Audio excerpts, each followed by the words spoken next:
অবুঝ বাচ্চাগুলো হাত ধরে নিয়ে একটা দেয়ালে তার বাবা রাখা ছবি দেখে এটা আমার বাবা কি আর আসবে? এই শিশুদেরকে জবাব দেওয়ার মতো কোনো ভাষা আমাদের বুকে টুটে ছিল না, আমরা স্তব্ধ হয়ে গিয়েছি। আজ আমি তাদের পক্ষে দাঁড়িয়েছি এইখানে, যে বোনটির বুক থেকে তার স্বামীকে উধাও করা হয়েছে, আমার সেই বোনটি, আমার মজলুম বোনটির পক্ষে আমি এখানে দাঁড়িয়েছি। যে কচি সন্তানগুলোকে এতিম করা হয়েছে, আমি সেই এতিম অবুঝদের পক্ষে এখানে দাঁড়িয়েছি। আমি তাদের চোখের কোনায় তরল পদার্থ দেখেছি, সেই তরল পদার্থ চোখের সাধারণ পানি ছিল না।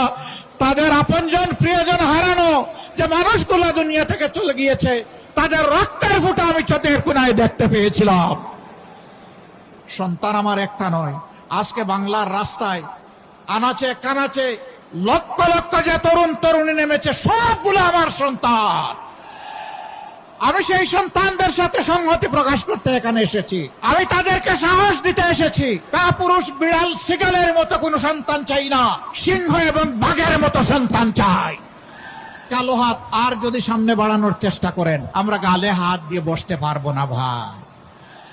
পায়ে পাড়া দিয়ে মুখের উপর ঠোঁটের উপর ঘুষি মারবেন আর বলবো যে এবার কানটাও ছিঁড়ে নেই, কাজ হবে না। বরঞ্চ সমান ওজনের হিসাব নিকাশ আপনাদের দিকে ফিরিয়ে দেওয়া হবে।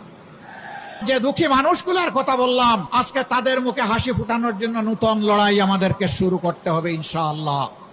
এ লড়াই কোনো দল, কোনো গোষ্ঠী, কোনো পরিবারের মুক্তির লড়াই নয়। এ লড়াই 18 কোটি মানুষের মুক্তির লড়াই। জাতি ধর্ম বর্ণ নির্বিশেষে সারা বাংলাদেশী জনগণের মুক্তির লড়াই। তারা একদিকে দিচ্ছেন ফ্যামিলি কার্ড, আর একদিকে দিচ্ছেন আমার মায়ের গায়ে হাত। এই দুইটা একসাথে চলে না। আমরা অনুরোধ করব, নিজের মাকে সম্মান করুন। যদি আপনি নিজের মাকে সম্মান করতে পারেন, তাহলে গোটা মায়ের জাতিকে আপনি সম্মান করতে পারবেন। আর যদি নিজের মাকে সম্মান না করতে পারেন, আপনি বাংলাদেশের একজন নারীকেও সম্মান করতে পারবেন না। আজকে বিভিন্ন জায়গায় হামলা শুরু হয়েছে, মাথা গরম হয়ে গিয়েছে। মাঘ মাস, আরে ভাই এখন মাথা গরম হলে চৈত্র মাসে কি করবেন? একটু ঠান্ডা রাখেন না।